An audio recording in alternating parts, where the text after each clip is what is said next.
Hey everyone, and welcome back to The Explainer. Today, we are embarking on a massive cosmic detective story.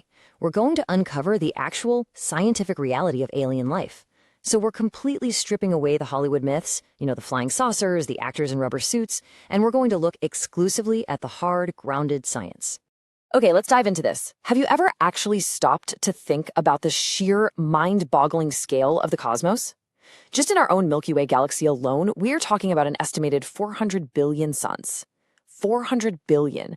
And we now know that almost every single star you see in the night sky is orbited by planets.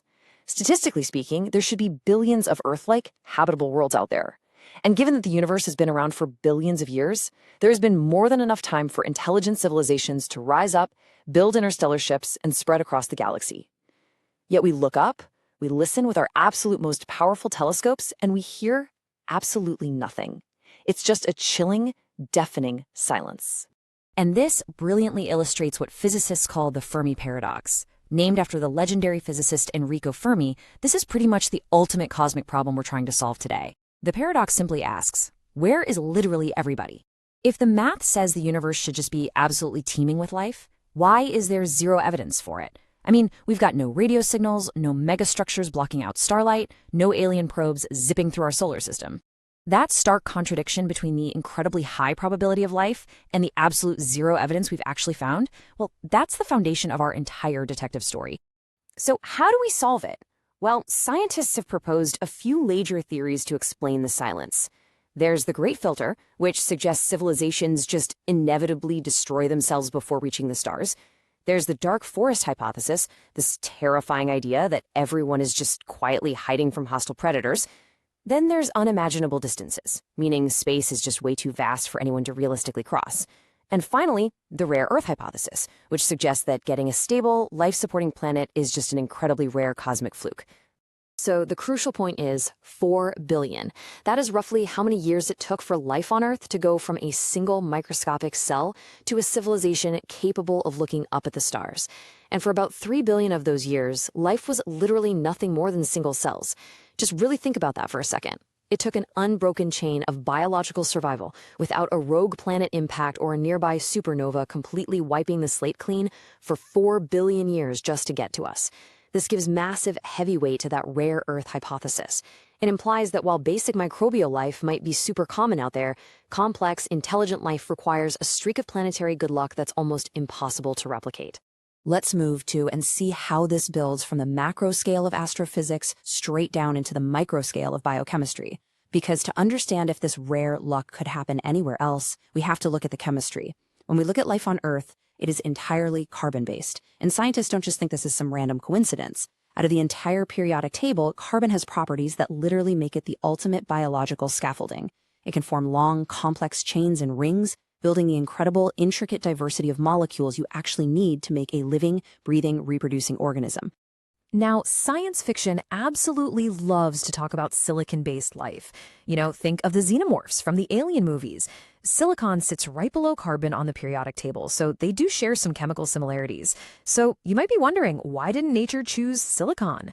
Well, life requires this highly delicate balance of stability and reactivity.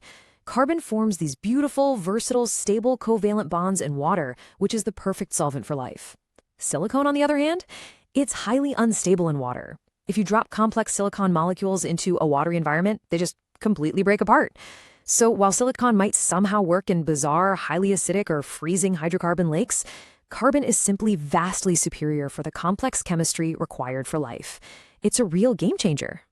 And then, oh man, there is the breathing problem.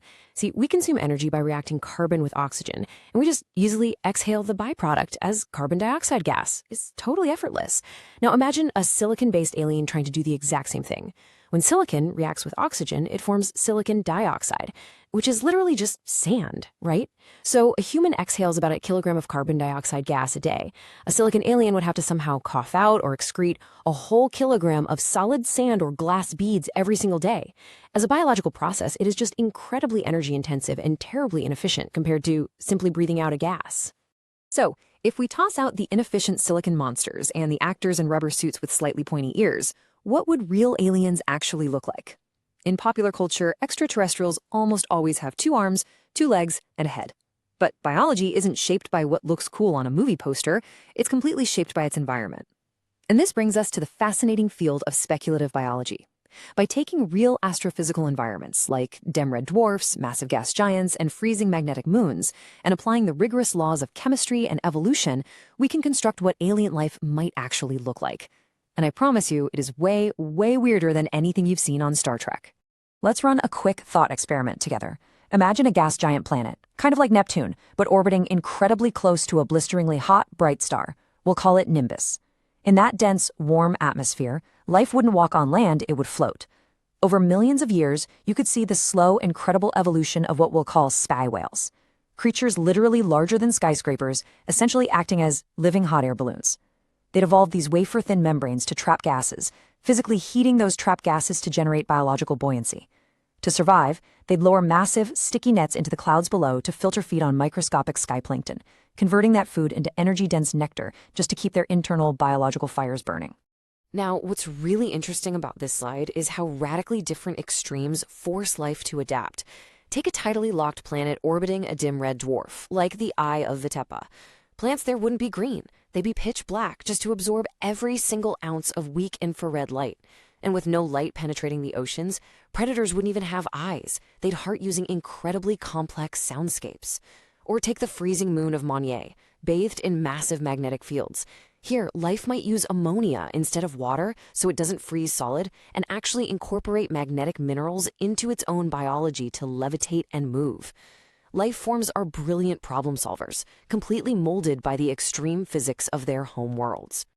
So if the universe is this unbelievably vast and full of wildly diverse potential, why haven't they visited us? This brings us to the modern obsession with unidentified aerial phenomena, or UAPs. Look, the human desire to not be alone in the dark is super powerful. I totally get it. When we see a blurry video of an object darting across the sky, or some strange interstellar rock tumbling through our solar system, our brains desperately want it to be a spaceship. But defaulting to aliens every time we don't immediately understand something, that isn't science, it's psychology. Unexplained phenomena are entirely normal. Remember, for most of human history, lightning was an unexplained phenomena. And this brings us right to a legendary standard in science, famously articulated by the great astronomer Carl Sagan. Extraordinary claims require extraordinary evidence. If someone claims they've discovered a new type of asteroid, the barrier to proving that is relatively low because, well, we know what asteroids are and we already know they exist. But if someone claims a blurry, out-of-focus dot on a Navy targeting camera is an interstellar spacecraft that outright defies the laws of physics, that is a truly extraordinary claim. We simply cannot lower our scientific standards of evidence just because we desperately want the claim to be true. We've all probably seen that famous poster from the X-Files that says, "I want to believe." It's a fantastic slogan, but it actually highlights a massive cognitive bias. If you want to believe something, you will unconsciously accept much weaker evidence. You'll look at a completely natural weather balloon or a simple camera lens artifact and instantly interpret it as an alien craft. True science, though, operates on a totally different principle. I want to know. Wanting to know means you are willing to embrace the discomfort of a mystery. It means waiting for rigorous, undeniable proof, rather than jumping to a fantastical conclusion just because it feels exciting. Because look, there is a real danger to constantly using the alien hypothesis. Since we imagine aliens to have infinitely advanced technology, they can be used to explain literally anything. Why are the photos always blurry? Oh, because aliens have cloaking tech. Why did the object suddenly disappear? Because it traveled to another dimension. When your hypothesis can conveniently explain away any lack of evidence, it becomes an unfalsifiable claim. And an unfalsifiable claim halts actual scientific inquiry dead in its tracks.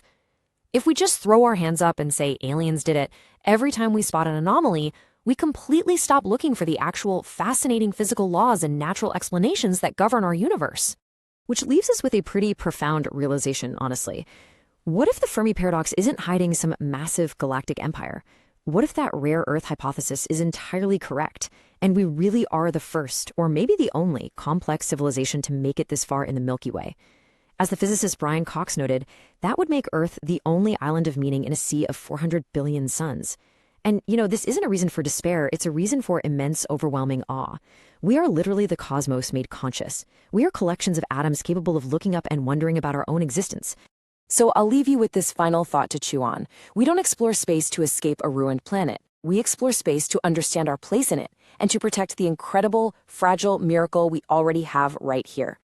If there are no ancient aliens coming to save us and no grand galactic federation waiting to invite us in, then the responsibility rests entirely on our shoulders.